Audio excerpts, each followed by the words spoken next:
બોલો સ્વામિનારાયણ ભગવાનની, શ્રી હરિ કૃષ્ણ મહારાજની, શ્રી રાધા કૃષ્ણ દેવની, શ્રી નરનારાયણ દેવની, શ્રી લક્ષ્મીનારાયણ દેવની જય.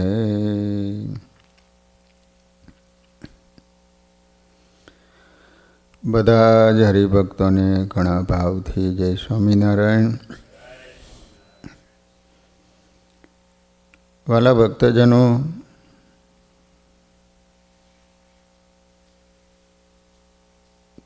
શું કરવાથી દેવોનો અપરાધ થાય છે?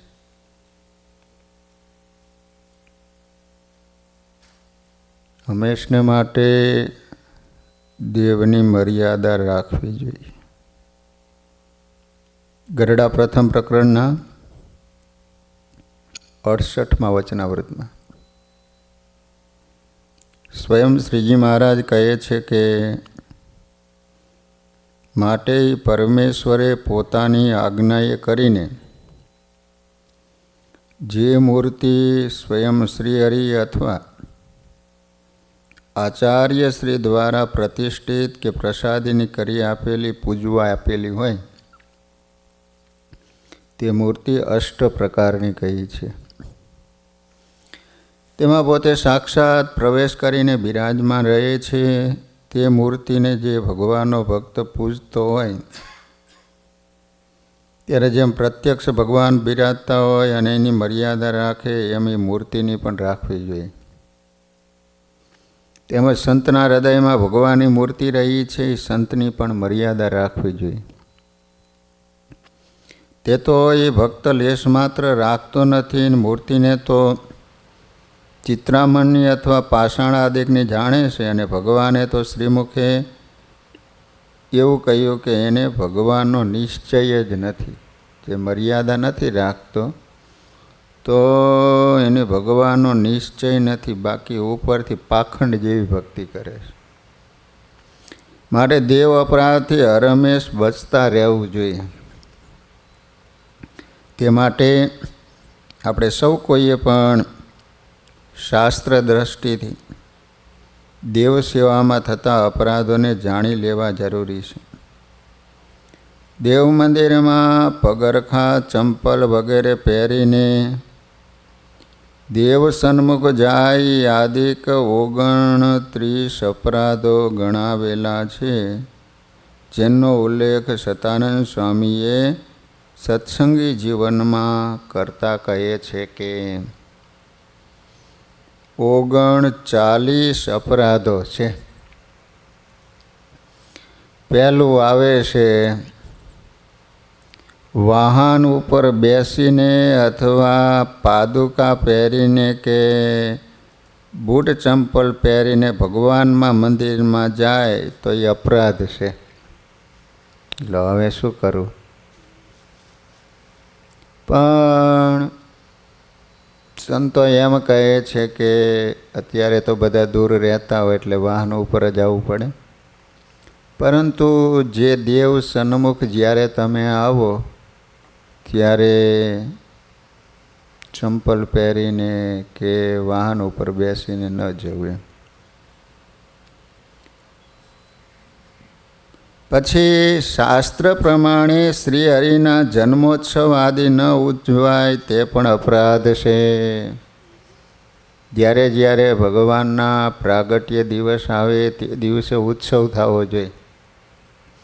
જો ભગવાનના ઉત્સવો ન ઉજવે, દાખલા તરીકે પાટોત્સવ આવતો હોય તો પાટોત્સવ ન ઉજવે તો દેવોનો અપરાધ થાય છે.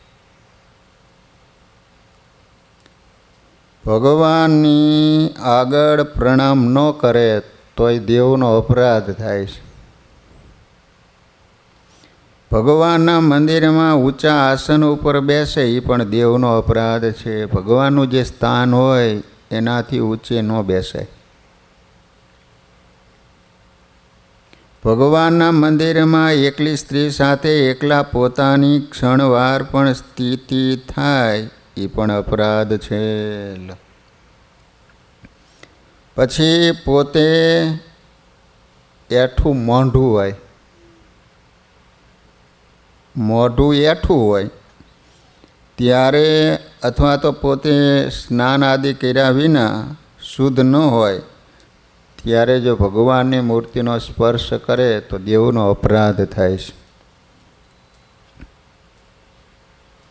એક હાથથી ભગવાનને નમસ્કાર કરે તો દેવનો અપરાધ થાય છે. દેવની સામે અપશબ્દ બોલે, ગાળ બોલે તો દેવનો અપરાધ થાય છે. શ્રી હરિની આગળ પગ લાંબા કરીને બેસે તો દેવનો અપરાધ થાય છે. પછી શ્રી હરિની આગળ ઢીચણ બાંધીને બેસે તો દેવનો અપરાધ થાય છે. શ્રી હરિની આગળ શયન કરે એ પણ અપરાધ થાય છે. શ્રી હરિની આગળ નાગર વેલીના પાન વગેરેનું ભક્ષણ કરે તો અપરાધ થાય છે. ભગવાનની સામે પાન નહીં ખાવાનું, ભગવાન ઊભા હોય સામે. શ્રી હરિની આગળ ખોટું બોલે તો દેવનો અપરાધ થાય છે. પછી મંદિરમાં દેવની સામે ઊંચા અવાજથી રાયડું પાડે તો એ દેવનો અપરાધ થાય છે. તમે આ બૌદ્ધ લોકોના મંદિરમાં જાઓ, કેટલી શાંતિ હોય, કા જરા પણ અવાજ ન થાય. હમણાં ઈસ્ટર્નમાં અમે ગયા હતા ને, એકદમ સાયલન્ટ. પછી મરેલા પુત્ર વગેરેને સંભાળીને રુદન કરે દેવની સામે તો અપરાધ થાય છે. રોવાય નહીં ભગવાનની સામે. કોઈના ઉપર હુકમ કરે કે કોઈને મારે તો અપરાધ થાય. ભગવાનની સામે કોઈને મારે, તાડન કરે, હુકમ કરે તો એ અપરાધ થયેલો. પછી કોઈની સાથે વાણીનો ક્લેશ કરે, ઝઘડો કરે, તથા સ્ત્રીઓને બુદ્ધિપૂર્વક જુએ, એના અંગનો સ્પર્શ કરે, એની સાથે કઠોર વચનોનું ઉચ્ચારણ કરે તો અપરાધ થાય. નિરાહાર ઉપવાસ કરવામાં શક્તિમાન હોવા છતાં ફળ આહારથી ભગવાનના વ્રતનો ઉપવાસ કરે, ભગવાનને નિવેદન કર્યા વગર ફળ આદિ ખાય તો દેવનો અપરાધ થાય. શ્રી હરિની આગળ અપાન વાયુ છૂટે, વાસૂટ થાય તો એ દેવનો અપરાધ થાય છે. ભગવાનની આગળ પગ ઉપર ચડાવીને કે ઢીચણ બાંધીને કે સાથળ ઉપર બીજો પગ મૂકીને બેસાય તો અપરાધ થાય છે. શ્રી હરિની આગળ લૌકિક વાર્તા કરે, ગામ્ય કથા કરે તો અપરાધ થાય. શ્રી હરિની આગળ પોતાને મુખે જ પોતાના ગુણની પ્રશંસા કરે, હું આવો છું ને આટલું કરું છું ને આટલું કરું છું તો દેવનો અપરાધ થાય. શ્રી હરિની સામે પોતે પૂઠ કરીને અથવા ઠાકોરજી તરફ વાંસો રાખીને બેસે તો દેવનો અપરાધ થાય છે. આ સિવાય દેવ સેવામાં અન્ય અપરાધો પણ, જેવા કે ભગવાનને એક હાથથી પ્રણામ કરે, એક પ્રદક્ષિણા કરે, દેવની વસ્તુ ઉછીની લઈને પાછી ન આપે, દરેક ઋતુમાં થતા ફળો તે સમયે ભગવાનને અર્પણ ન કરે, શ્રી હરિની આગળ મોટાઈથી કે કોઈની ઉપર અનુગ્રહ કરીને એને વચન આપે, ભગવાનની સામે કોઈને આશીર્વાદ ન અપાય. શ્રી હરિની આગળ પરને નમસ્કાર કરે, પરમાત્માની આગળ બીજાની સ્તુતિ કે નિંદા કરે. ભગવાનની આગળ બીજા કોઈને અભિવાદન કહેતા નમસ્કાર કરે તો દેવનો અપરાધ થાય. ભગવાનની સામે તમે હોય ને બીજાને પગે લાગો તો અપરાધ થાય. તો આ રીતે શાસ્ત્રોમાં આવા અપરાધો બતાવેલા છે.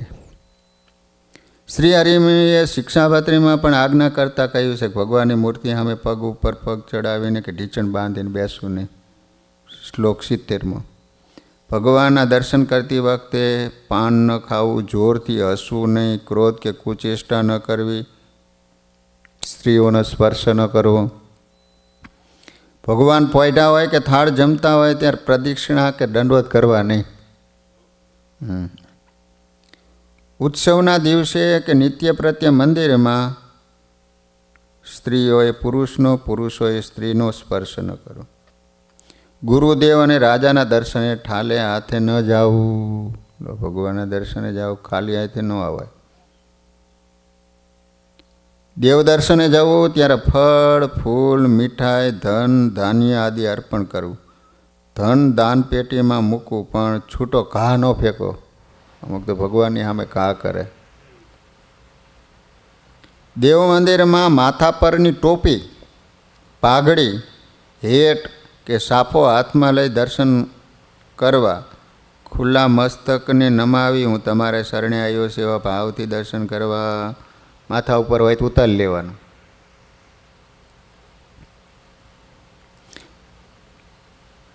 ઉપરોક્ત જણાવેલ અપરાધોનો સદંતર ત્યાગ કરીને જો કદાચ અજાણતા ઉપરોક્ત અપરાધમાંથી કોઈ અપરાધ થયો હોય તો એના દોષ નિવારણ માટે પ્રાયશ્ચિતનો એક ઉપવાસ કરવાથી દોષ નિવૃત્તિ થાય છે.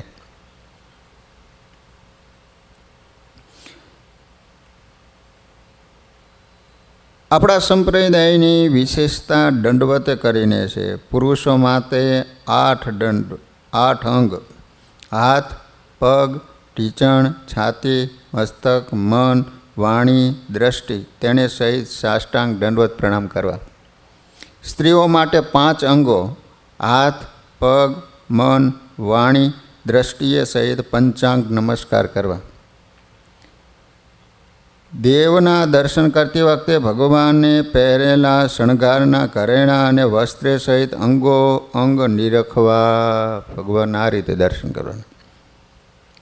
દર્શન કરતી વખતે અન્ય હરિભક્તોને અડચણ ન થાય તે જોવું. સભા મંડપમાં કથા સાંભળવા અવશ્ય બેસવું. અમુક તો એવા જાડી આવે ને પાછા આડા આવીને ઊભા રહી આવે, ખસે જ નહીં, પાછળ લાઈન લાગી હોય તો બીજા હરિભક્તોને અડચણ થાય એ રીતે દર્શન ન કરવા. દેવદર્શન સમયે નિજ મંદિરમાં એકબીજાને પગે લાગવા પૂર્વક વંદન અને ઊંચા સ્વરથી જય સ્વામિનારાયણ જય સ્વામિનારાયણ કહેવા, પરંતુ આમ ઊંચા હાથે નહીં, જોરથી જય સ્વામિનારાયણ. અને એ વખતે વડીલો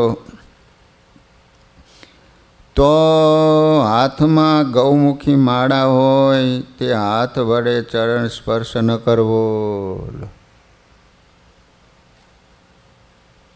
તો પછી હાથ ધોવો પડે. સંત કે મોટા હરિભગત દંડવત કરતા હોય ત્યારે પ્રસાદ, ફૂલ કે તુલસી લેવા માટે આગળ ઊભા ન રહેવું. દર્શન વખતે આગળ હોઈએ કે પાછળ એમાં કોઈ ફેર પડતો નથી. શાંતિથી એકચિતે દર્શન કરીએ તો ફળ વધારે મળે. મૂર્તિના દર્શન વખતે મનને મૂર્તિમાં પરોવવું.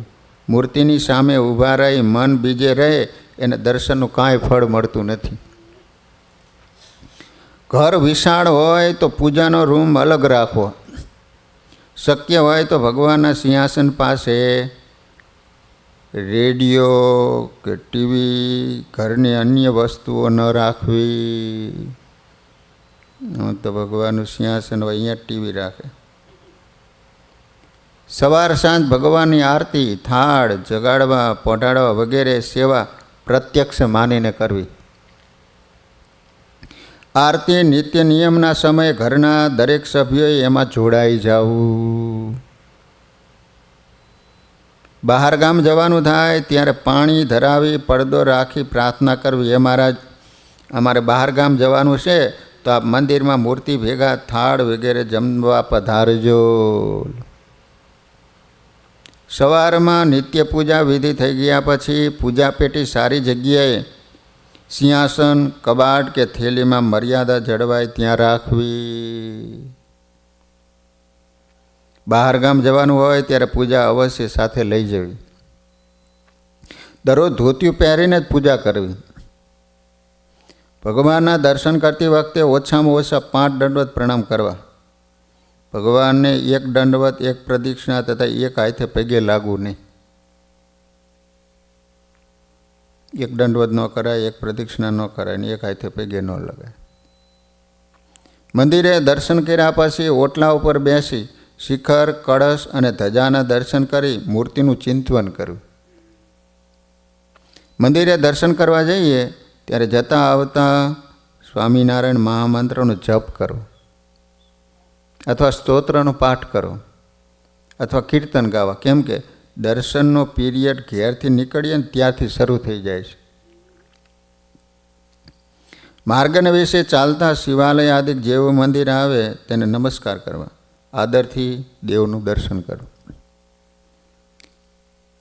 દેવ દર્શને જઈએ ને ત્યારે પોતાના વાહનને યોગ્ય જગ્યાએ પાર્ક કરવું, જેથી અન્યને અડચણરૂપ થાય નહીં. મંદિરમાં હોર્ન વગાડવો નહીં. આ સિવાય દેવની મર્યાદા અંગે બીજા પણ નિયમો તારવી શકાય, પરંતુ ટૂંકમાં આપણે ઈષ્ટદેવ ભગવાન શ્રીહરિને પ્રસન્ન કરવા માટે નિષ્કપટ થઈ શરણે જઈએ અને નિશ્ચયનું બળ રાખી એમના વચનને માનીએ, એમાં સર્વે મર્યાદા હમાયેલી છે. હવે શાસ્ત્રની મર્યાદા. શાસ્ત્ર વાંચન ચાલુ કરતાં પહેલાં પુસ્તકને પગે લાગવું તથા મંગલાચરણનો શ્લોક બોલીને જ વાંચવું. વાંચતા અધવચ્ચે ક્યાંય જવું પડે તો પુસ્તક બંધ કરી યથાયોગ્ય સ્થાને મૂકીને જવું. શાસ્ત્રના પાના વાળવા નહીં, તેનો તકિયો કે ઓઠીકણ બનાવવું નહીં, પગ નીચે રાખવું નહીં. પુસ્તક બહાર લઈ જવું હોય તો કપડામાં બરાબર બાંધીને કે થેલી અથવા કોથળીમાં લઈ જવું, જેથી હાથનો પરસેવો ન લાગે. પુસ્તકના પાનાને ખોલવા થૂક ન લગાવવું, થૂકવાળી આંગળી કરીને પાના ફેરવે. અધ્યાય પૂરો થાય પછી ઉઠવું કે વાત કરવી. શાસ્ત્ર એ શ્રી હરિનું સ્વરૂપ છે, માટે પુસ્તકને ઊંચા તેમજ શ્રેષ્ઠ સ્થાન ઉપર રાખવું અને પવિત્ર થઈને અડવું. હવે તીર્થ સ્થાનોની મર્યાદા. કૂવાથી દૂર સ્નાન કરવું, જેથી નાહ્યાનું પાણી કૂવામાં ન જાય. નદી કે તળાવમાં કોગળા કરવા નહીં. તેમાં મળમૂત્ર, કચરો, પથ્થર, કાંટા આદિ નાખવું તે બહુ જ ખરાબ છે. અજાણ્યા પાણીમાં ઉતરતા પહેલાં લાકડીથી પાણીનું ઊંડાણ જાણી લેવું. તરતા આવડતું ન હોય તો ઊંડા પાણીમાં ન જવું. નદી, કૂવા કે સરોવરના ઘાટ પર ગંદકી કરવી નહીં. લોક અને શાસ્ત્ર એને મળમૂત્ર કરવાને અર્થે વર્જ્યા એવા જે સ્થાનક, જીર્ણ દેવાલય, નદી, તળાવના આરા, માર્ગ, વાવેલું ખેતર, વૃક્ષની છાયા તથા બાગ બગીચાના વિશે ક્યારે પણ મળમૂત્ર ન કરવું, થૂકવું પણ નહીં. તીર્થસ્થાનમાં પાપ ધોવા માટે આવીએ છીએ તો બને તો સફાઈ કરીએ, પણ ગંદકી તો કરવી જ નહીં. તીર્થસ્થાનમાં મનને પવિત્ર રાખવું, ભગવાનમાં વૃત્તિ રાખવી, સંત સમાગમ કરો. તીર્થ સ્થાનોમાં મળતી સગવડ અગવડને યાદ ન કરવી. મુખ્ય હેતુ તો દર્શનનો છે, તેનું અનુસંધાન રાખવું. તીર્થસ્થાનમાં ભગવાનની મૂર્તિના દર્શન કરી શણગાર અને પ્રસાદીના સ્થાનને યાદ રાખવા. તો આ રીતે શાસ્ત્રોમાં યાત્રા કઈ રીતે કરવી એનો પણ વિધિ બતાવવામાં આવ્યો છે. તો આ રીતે દેવ, શાસ્ત્ર, તીર્થ. હવે મોટેરાની મર્યાદા. મોટેરા એટલે કે પરમ પૂજ્ય આચાર્ય મહારાજ શ્રી, ત્યાગી સંત બ્રહ્મચારી, ગ્રહસ્થમાં લોક વ્યવહારે મોટા એવા રાજ્ય અધિકારીઓ, ધનવાન, તથા પ્રતિષ્ઠિત શ્રેષ્ઠ મનુષ્ય એ સર્વનો સમાવેશ થાય છે. ભગવાન શ્રી હરિના એક પત્રમાં લખ્યું છે કે સભા બેઠી હોય અને કોઈ મોટેરા આવે ને ત્યારે નાના વ્યક્તિએ સભામાં ઊભા થવું, આસન પાથરી આપવું, નમસ્કાર કરવા, એમ જ પ્રસન્ન વદને આવકાર આપો. મોટેરા આગળ મર્યાદા અનુસારે નમ્ર થઈ વિવેકથી બોલવું, પણ વાદ વિવાદ ન કરવો. ભોજનની પંક્તિમાં મોટેરા બેસે પછી બેસવું, તે જમવાનું શરૂ કરે પછી જમવું, તે જમીને ઉઠે પછી ઉઠવું. સૂતી વખતે પણ મોટેરા સૂવે પછી સૂવું, જાગે એ પહેલાં જાગવું. તેઓને શ્રી હરિના નામ સ્મરણ સાથે જગાડવા. મોટેરાના વિશે ગુરુબુદ્ધિ રાખીને સેવા કરવી. મોટેરાની નિંદા ન કરવી તથા ન સાંભળવી. મોટેરાની મર્યાદા લોપે છે, તેના તપનું દૈવત સ્રવી જાય છે. સ્વામિનારાયણ ભગવાને વડીલોની મર્યાદાઓ રાખવા વિશે શિક્ષાપત્રી, વચનામૃત, શ્રી હરિચરિત્રામૃત સાગર આદિ ગ્રંથોમાં જે મુદ્દાઓનું ઉલ્લેખન કરેલ છે તેને જોઈએ. ગુરુ, રાજા, અતિવૃદ્ધ, ત્યાગી, વિદ્વાન અને તપસ્વી એ 6 જણા આવે ત્યારે સન્મુખ ઉઠવું, આસન આપવું, મધુરે વચને બોલવું ઇત્યાદિ ક્રિયાએ કરીને એનું સન્માન કરવું.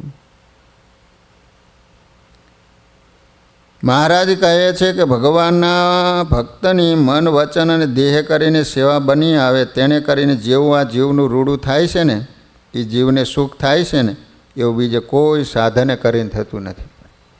માટે ભગવાનના ભક્તનો દ્રોહ ન થાય એવી રીતે વર્ત્યાનો આદર કરવો.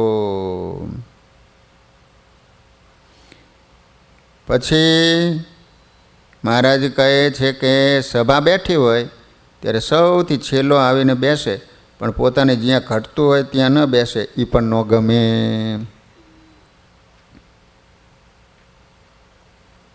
પરમેશ્વર તથા મોટા સંત તે પોતાને કોઈ યોગ્ય કે અયોગ્ય વચન કહે ત્યારે એ વચનને તત્કાળ સ્નેહ સહિત માનવું, તરત ના ન પાડી દેવી.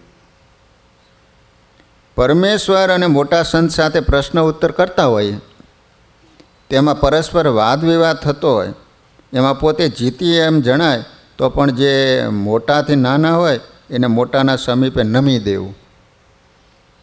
આપણા કરતાં મોટા સંત હોય એ સભામાં પ્રશ્ન ઉત્તરે કરીને ફોંઠા પડે એમ કરવું નહીં. મોટા સંત આગળ અને પરમેશ્વર આગળ તો જરૂર હારી જવું. કોઈ વચન પોતાને મનાય નહીં એવું હોય તો પરમેશ્વર અને મોટા સંત એની મરજી હોય તો એમને હાથ જોડીને ભક્તિએ સહિત એમ કહેવું કે મહારાજ, તમે જે વચન કહ્યું એ તો ઠીક છે, પણ આટલી મને એમાં આ શંકા થાય છે, એ પ્રકારનું દીન વચન થઈને કહેવું. જો પરમેશ્વરની મરજી ન હોય તો એમની સમીપે રહેતા હોય જે મોટા સંત અથવા હરિભગત એની આગળ કહેવું.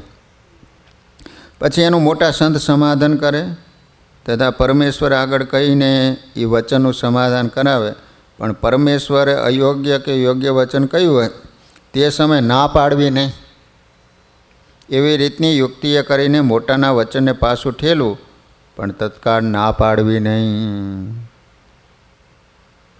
ભગવાનનો દ્રઢ આશ્રિત હોય તે જેવો તો ગરીબ હરિભગત હોય તો પણ એની આગળ માન ન રાખવું. આચાર્ય મહારાજ શ્રી, મોટા સંતો અને વડીલોને સંબોધતા આપ શ્રી કહેવું, પણ તમે એમ ન કહેવું. સવારમાં પૂજા કરીને અથવા જ્યારે પહેલાં મળે ત્યારે અને છૂટા પડીએ ને ત્યારે જય સ્વામિનારાયણ કહી નમસ્કાર કરવા. મોટેરા બોલાવે ત્યારે હા એટલું જ ન કહેતા જી હા એમ વિવેકથી બોલવું. પત્ર લખીએ ત્યારે આચાર્ય મહારાજશ્રીને માટે પરમ પૂજ્ય આચાર્ય મહારાજશ્રી અને સંતોને માટે પૂજ્ય સદગુરુશ્રી તથા હરિભક્તોને માટે પરમ ભગવદીય સત્સંગ શિરોમણી, હરિભક્ત શિરોમણી એ પ્રમાણે જે ઉપમાને યોગ્ય હોય એ પ્રમાણે લખવું. પણ પોતાના નામ આગળ શ્રી વગેરે ઉપમા ન લખાવે. આપણાથી મોટા હોય એના તરફ વાંસો રાખી ન બેવું. પછી કથા વાર્તા, વ્યાખ્યાન કે ભજન કીર્તનમાંથી વચ્ચે ન ઉઠવું. કથામાં વાતચીત ન કરવી. મોડા આવ્યા હોય તો પાછળ બેહવું, પણ આગળ બેહવા પ્રયત્ન ન કરો. ખાંસી થઈ હોય તો કથામાં બેસી વિઘ્ન ન કરવું. કથામાં ઊંઘવું એ પણ ઠીક નહીં. આપણે કોઈ ઓટલા કે ખુરશી વગેરે ઉપર હોઈએ અને મોટા સાથે વાત કરવી હોય તો નીચે ઉતરીને વાત કરવી. મોટા સાથે વાત કરતાં ઊભા થઈને વાત કરવી. જો એ ઊભા હોય તો જરૂર ઊભા થવું. ગાડીમાંથી પણ નીચે ઉતરીને વાત કરવી. મોટેરા આવે ત્યારે ઊભા થઈને સ્વાગત કરવું. જાય ને ત્યારે દરવાજા કે ગાડી સુધી વળાવવા જવું. જમવા સમયે મોટાઓને આપણા હાથે પીરસવું. એમના જમ્યા પછી કે સાથે જમવું. સભામાં કે જમવામાં યોગ્ય સ્થાને બેસવું કે જ્યાંથી કોઈ ઉઠવાનું કહે નહીં, અર્થાત પહેલેથી વડેલોની પાસે જગ્યા રાખીને બેસવું. સભામાં વિવેક રાખવો. હસવા જેવી વાત હોય તો ધીમે ધીમે હસવું, પણ અટહાસ્ય ન કરવું. વિદ્યા, વય અથવા અધિકારમાં મોટા હોય એની આગળ નમ્રતાથી ભાષણ કરવું. ગુરુ, વડીલ અને શેઠના આસન, જે ખુરશી, ગાદી કે પાટ, એ ઉપર એમની ગેરહાજરીમાં પણ ન બેહવું. રાજા, શ્રીમંત, બાળક, વૃદ્ધ, વિદ્વાન, સ્ત્રી અને મૂર્ખ અને ગુરુ એમની આગળ વાદ વિવાદ થાય એવા પ્રકારનો ઉત્તર આપવો નહીં. જેના ઉપર ક્રોધ ઉપજે એને આપણા ઈષ્ટદેવ સ્વામિનારાયણ ભગવાન એનો ભક્ત જાણીને તત્કાળ માન મૂકીને નમસ્કાર કરવા. વડીલ સાધુ હોય તો એને સાષ્ટાંગ દંડોત પ્રણામ કરવા. સાંખ્યોગી બાઈઓને પણ ક્રોધ ઉપજે તો કર્મયોગી સ્ત્રીઓને બેઠે થકે નમસ્કાર કરવા. એમ સ્વામિનારાયણ ભગવાનના આશ્રિત એવા આપણે સર્વે ક્રોધ અને માનનો સર્વ પ્રકારે ત્યાગ કરવો. આવી રીતે અનેક પ્રકારની નાની મોટી મર્યાદાઓ રાખવાની હોય છે. હવે સમયાની મર્યાદા. સમયામાં આવીએ છીએ એમાં ભગવાનને ભજવા અને સંત સમાગમ કરવા આવીએ છીએ. એમ માની આળસ તજી કથા વાર્તા તથા સભામાં હાજરી આપવી. સત્સંગ કરી કલ્યાણકારી ગુણો મેળવવા, પણ જેમ મેળામાં ગયા હોય એમ બજારમાં ભટકીને પૈસા ખર્ચી ખાલી પાછા ઘેર ન આવું. સમયમાં બિનજરૂરી વીજળીની બત્તી, પંખા કે પાણીની ચકલી ચાલુ ન રાખવી. દર્શન કરવા, જમવા કે સભામાં જઈએ ત્યારે એક પછી એક શાંતિથી જવું, પણ ધક્કામુક્કી ન કરવી. સ્વયંસેવકની આજ્ઞાનું પાલન કરવું. રસ્તા વચ્ચે ઊભા રહી વાતચીત કરતાં ગીર્દી ન કરવી. વાતચીત કરવા અલાયદા એક બાજુ હટી જવું. સભા કે કથામાં વાતચીત ન કરવી. સમયમાં હરિભક્તોનો સમૂહ વધારે હોય તેથી સહેજ પણ ગંદકી ન થાય તે જોવું. ગંદકી કરવાથી રોગચાળો વધે તેવી કોઈ ક્રિયાના ભાગીદાર આપણે ન થવું. ઉત્સવમાં જાહેર રસ્તામાં કચરો કે કેળાની છાલ વગેરે ન નાખવું. જો પડેલું હોય તો કચરા પેટીમાં અથવા યોગ્ય જગ્યાએ નાખવું. કોઈની ખોવાયેલી વસ્તુ જડે તો પ્રયત્ન કરી એના માલિકને પહોંચાડવી અથવા સેવા સમિતિ કે કોઠારમાં અથવા કાર્યાલય ઓફિસમાં જમા કરાવી. રસ્તામાં કાચના ટુકડા, ઈંટ, કાંટા કે અન્ય વિઘ્નરૂપ વસ્તુ દેખાય તો એક બાજુ દૂર ખસેડી દેવી.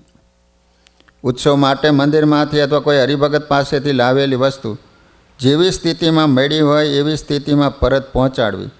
ઉતારામાં રહીએ ત્યારે દિવસે ગાડલા સંકેલીને યોગ્ય સ્થાને મૂકવા. ઉતારામાં સ્વચ્છતા રાખવી. ત્યાંથી જતી વખતે સાફ કરી નીકળવું. કેમ કે ફરી આપણે કે અન્ય હરિભક્તોને ત્યાં જ રહેવાનું હોય. યાત્રાએ આવીએ ત્યારે ગાંઠનું જમવું. મંદિરમાં સગવડ મળે ત્યારે એની કિંમત ઠાકોરજીને ભેટ રૂપે આપવામાં આવે તો વાંધો નહીં. મંદિરમાં જમો એનો વાંધો નહીં, પણ ઠાકોરજીને એ નિમિત્તે ભેટ કે કરવી. સમયા વખતે આપણા સુખ સગવડ માટે સંતોને અને કાર્યકર્તાઓને ત્રાસ થાય ને એમ ન કરવું. નાના બાળકોનું જનસમૂહમાં ધ્યાન રાખવું. બાળકોને ઘરેણાં ન પહેરાવા, ઉતારાની ભીતો પર લીટા કે નામ લખવાની, એઠવાડ નાખી મકાનની ભીત બગાડવી નહીં, અન્ય હરિભક્તો સાથે પ્રેમથી વર્તવું, નાની નાની વાતમાં કે પોતાના સ્વાર્થ ખાતર સ્વયંસેવક સંતો કે અન્ય હરિભગત સાથે વાદ વિવાદ કરીને ઝઘડો ન કરો. ઉત્સવ સમયાની સભાના પ્રસંગે સભા સંચાલકે પ્રવચનકારના વક્તવ્યને બિરદાવવું, પણ એનું વિશ્લેષણ ન કરવું, કેમ કે તેથી તો વક્તા અને શ્રોતાઓનું અપમાન થાય. આ રીતે સમયાની અન્ય મર્યાદાઓ પણ સમય અને પ્રસંગ અનુસારે ઉચિત હોય તે સ્વીકાર કરી શકાય છે. સામાન્ય મર્યાદાઓ, જેમ ગ્રસ્ત ત્યાગીની સેવા કરે એમ ત્યાગી પણ હરિભક્તનું મહાત્મ્ય જાણવું જોઈએ. ગ્રસ્ત અન્વસ્ત્રે કરીને આપણી ચાકરી કરે તેમ આપણે એનું મહાત્મ્ય સમજીને એમની કથા વાર્તા એ કરીને ચાકરી કરવી, એમ અરસપરસ મહિમા સમજીને હરિભક્તની સોબત કરવી. સત્સંગનો દ્રોહી હોય અને પરમેશ્વર અને મોટા સંતનું ઘસાતું બોલતો હોય એની આગળ તો માન રાખવું એ જ સારું છે. તે ઘસાતું બોલે ને ત્યારે એને તીખા બાણ જેવું વચન મારવું, પણ વિમુખની આગળ નિર્માની થવું નહીં, એ જ રૂટ.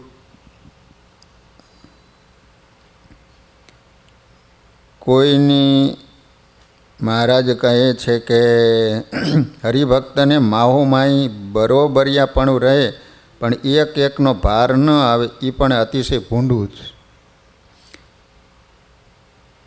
સળગતી દિવાસળી કે કોલસા સડક પર કે ક્યાંય ફેંકવા નહીં.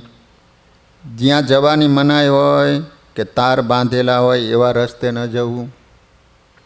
ચોર માર્ગે કરીને પેસવું નહીં.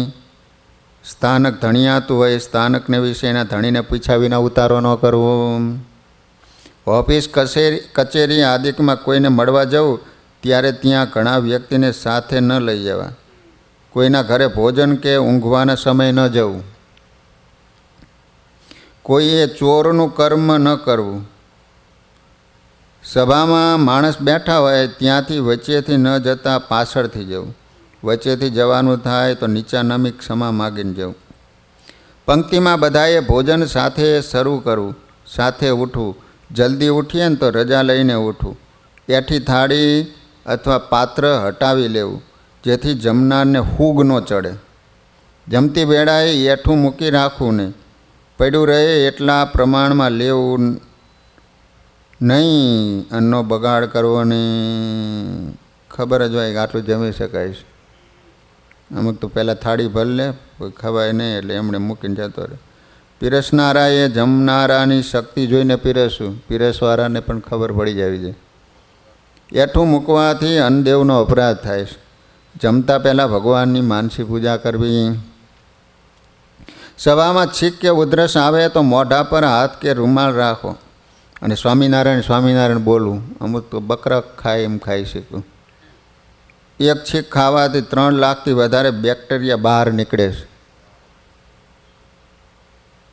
તે સમયે હરિસ્મરણ પરાયણ થવું. હોટલના ચા પાણી નાસ્તો જમવા નહીં. આપતકાળના પ્રસંગ સિવાય સવારે 3 વાગ્યા પહેલાં સ્નાન પૂજા ન કરવી, કેમ કે તે રાત્રિ સ્નાન નિષિદ્ધ ગણાય છે. તિલક ચાંદલો અવશ્ય કરવો, કેમ કે તિલક ચાંદલો કર્યા વિના દર્શન પૂજા કે સત્કર્મને ભગવાન સ્વીકારતા નથી. ગુપ્ત દાન મહાદાન છે. પુણ્ય કે પાપ જાહેર કરવાથી એનો નાશ થાય છે. રસોઈ કે થાળ જેવા ખર્ચાઓ ધર્માદાની રકમમાંથી કરવા નહીં. અન્યથા કેટલાક ગામમાં ધર્માદો દેવનો ભેગો કરી અને રસોઈ બનાવી પ્રેમથી જમે અને એમ કરતાં વધેલી રકમ ધર્માદા નિમિત્તે મંદિરમાં આપે યોગ્ય ન કહેવાય. ધર્માદાન હોય એમાં જ ન કરાય. વર્ષના અંત સુધીમાં ધર્માદાની રકમ જમા કરાવી. વડતાલ દેશના હરિભગત અમદાવાદ દેશમાં સપરિવાર રહીને ધંધો ઉદ્યમ કરતા હોય તો અમદાવાદના મંદિરમાં ધર્માદો આપવો.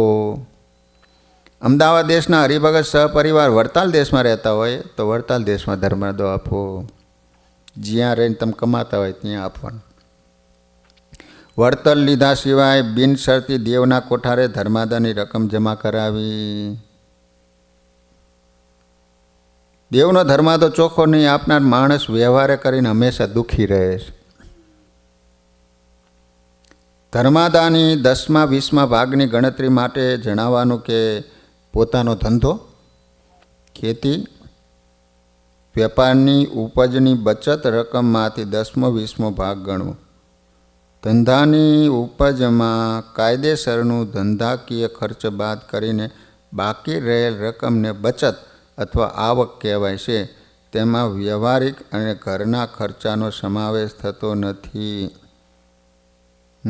ખેતી કરતા હોય તો એ તમે ખાતર નાખો કે જે કાંઈ ખર્ચો થતો એ બધો કાઢી નાખો અને પછી વધે એમાંથી દેવનો કાઢવાનો 10મો 20મો ભાગ. પણ ઘરના ખર્ચા કર્યા હોય એમાં ન કાઢવાના. લગ્ન કર્યા તો આટલા રૂપિયા થઈ કાઢીને પછી વધ્યા એમાંથી ધર્માદો આપો એમ ન હાલે. 10મો ભાગ એટલે 10% અને 20મો ભાગ એટલે 5% ગણાય. જે શ્રીહરિને અર્પણ કરવાથી દેવ ઋણમાંથી મુક્તિ મળે છે. તે અખિલેશ્વરની મર્યાદાઓના નિયમો શ્રીહરિના ભક્તોને હાલમાં આવશ્યક ઉપયોગી જાણી આ બધી વાતો કરવામાં આવી છે. સહજાન સ્વામી મહારાજની જય.